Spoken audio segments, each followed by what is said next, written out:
Hello दोस्तों, कैसे हो? आई होप कि आप सब लोग अच्छे से होंगे, मजे में होंगे। तो चलिए दोस्तों, पुनः आप लोगों को स्वागत है आपके यूट्यूब चैनल सोनी क्लासेस गंजबड़सरा में। तो चलिए दोस्तों, आज के जो वीडियो है वो क्लास 10th के लिए मॉडल पेपर है सोशल साइंस का।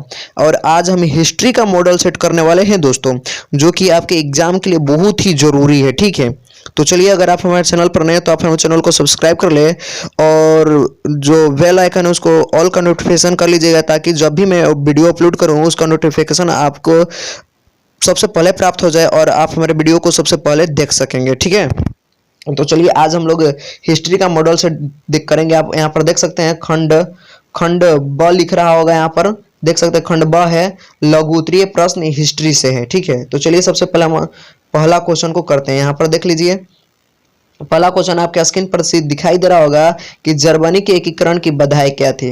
देखिए दोस्तों, मैं जिस प्रकार बता रहा हूँ आप उसी प्रकार अपने बोर्ड एग्जाम में भी लिखिएगा, आपको बेहतर ढंग से मार्क्स दिएंगे लोग। ठीक है, तो जर्मनी की जो एकीकरण की बाधाएं थी दोस्तों बहुत सारी थी। तो इसके लिए हम क्या लिखेंगे? वाक्य।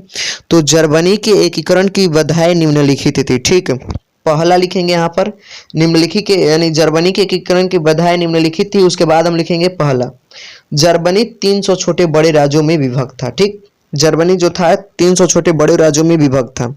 दूसरा कारण इसका यह था कि जर्मनी में राष्ट्र प्रेम की जो भावना थी उसका बहुत ही अभाव था।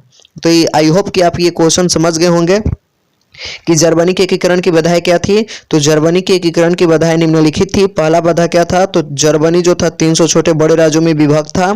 और दूसरा कारण क्या था दोस्तों? तो दूसरा कारण यह था कि जो जर्मनी में राष्ट्र प्रेम की भावना था उसका अभाव था। ठीक है, चलिए हम लोग बढ़ते हैं दूसरा क्वेश्चन की तरफ और देखते हैं यहाँ पर दूसरा क्वेश्चन क्या है। देखिए यहाँ पर दिखाई दे रहा है खूनी रविवार क्या है। आपके स्क्रीन पर खूनी रविवार दिखाई दे रहा होगा। ठीक है, तो दोस्तों जानते हैं 9 जनवरी 1905 के रविवार को क्या कहते हैं? खूनी रविवार। 9 जनवरी 1905 के रविवार को हम लोग क्या कहते हैं? खूनी रविवार कहते हैं। जिस तरह मैं आपको बता रहा हूं उस तरह आप बोर्ड एग्जाम में लिख दीजिएगा, आपको बेहतर मार्क्स प्राप्त हो जाएगा। यानी खूनी रविवार क्या था? तो 9 जनवरी 1905 के रविवार को हम लोग क्या कहते हैं दोस्तों? खूनी रविवार कहते हैं। चलिए पढ़ते हैं नेक्स्ट क्वेश्चन की तरफ। यहाँ पर हम लोग देख सकते हैं जो कि तीसरा क्वेश्चन आपके स्क्रीन पर दिखाई दे रहा है कि गांधी जी ने नमक कानून क्यों तोड़ा। गांधी जी ने नमक कानून आखिर क्यों तोड़ा? तो दोस्तों गांधी जी जो थे ब्रिटिश सरकार की धज्जियां उड़ाने के लिए नमक कानून को तोड़ा था, यानी दांडी यात्रा की थी। ठीक है, गांधी जी ने नमक कानून क्यों तोड़ा? तो ब्रिटिश सरकार की धज्जियां उड़ाने के लिए गांधी जी ने क्या किया था? नमक कानून आंदोलन को तोड़ा था। आई होप कि आपको ये भी क्वेश्चन समझ में आई होगी। चलिए बढ़ते हैं नेक्स्ट क्वेश्चन की तरफ और देखते हैं आपका नेक्स्ट क्वेश्चन क्या है। देखिए आपको स्क्रीन पर दिखाई दे रही होगी औद्योगिक क्रांति से आप क्या समझते हैं। ठीक है, औद्योगिक क्रांति से आप क्या समझते हैं? तो दोस्तों जानते हैं औद्योगिक क्रांति सबसे पहले इंग्लैंड में हुई थी और भारत में सबसे पहले मुंबई में हुई थी। ठीक है, सूती वस्त्र की उद्योग से हुई थी, भी आप ये याद रखिएगा 1854 ईस्वी में हुई थी।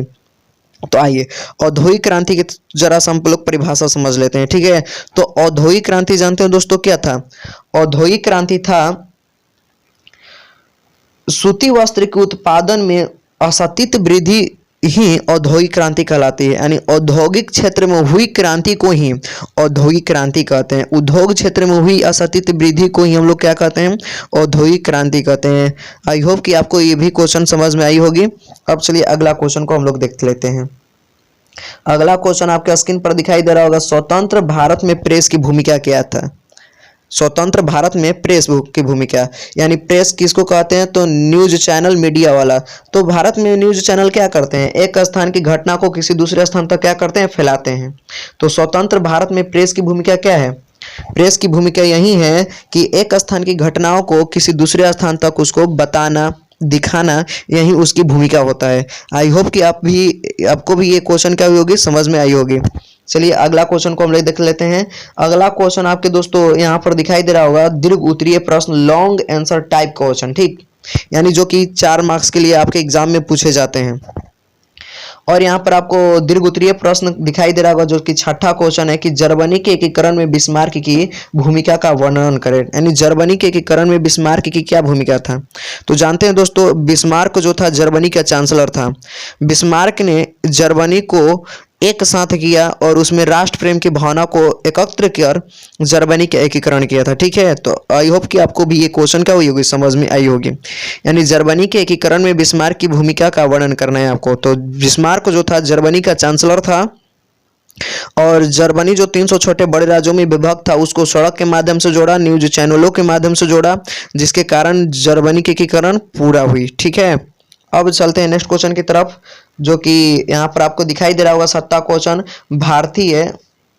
यहाँ पर भारतीय राष्ट्रीय आंदोलन में गांधी जी के योगदान का विवेचना करना है। यानी भारतीय राष्ट्रीय आंदोलन में गांधी जी का क्या योगदान था। तो जानते हैं दोस्तों, गांधी जी ने 1914 से 1948 ईस्वी तक, ध्यान दीजिएगा 1914 से 1947, 48 मत कहिए क्योंकि 48 में उनका डेट हो गया था। 1914 से 1947 ईस्वी तक ने इन्होंने बहुत सारी क्रांतियां की, जैसे चंपारण सत्याग्रह, आप सुने होंगे चंपारण सत्याग्रह, जिसको किसान आंदोलन के नाम से भी हम लोग क्या करते हैं, जानते हैं। ठीक है, चंपारण सत्याग्रह या किसान आंदोलन, यहाँ पर आप लोग समझ गए होंगे कि चंपारण सत्याग्रह या किसान आंदोलन।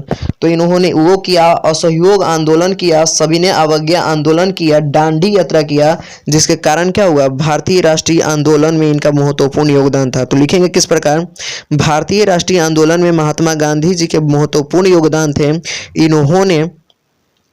इन्होंने चंपारण सत्याग्रह आंदोलन, उसके बाद क्या लिखेंगे, दांडी यात्रा, सविनय अवज्ञा आंदोलन और असहयोग आंदोलन के माध्यम से इन्होंने भारतीय राष्ट्रीय आंदोलन में महत्वपूर्ण भूमिका निभाई थी। तो दोस्तों कमेंट बॉक्स में आप जरूर लिखिए कि आपको ये वीडियो कैसा लगा और आपको किस तरह का वीडियो चाहिए। तो दोस्तों उम्मीद करता हूँ कि आपको ये वीडियो अत्यधिक लाभदायक हुई होगी। और दोस्तों अगर आप हमारे चैनल पर नए हैं तो हमारे चैनल को सब्सक्राइब कर ले और ज़्यादा से ज़्यादा अपने दोस्तों में शेयर कर ले। तो चलिए दोस्तों, मिलते हैं नेक्स्ट वीडियो में इसी तरह का कोई वीडियो लेकर। तब तक के लिए अलविदा।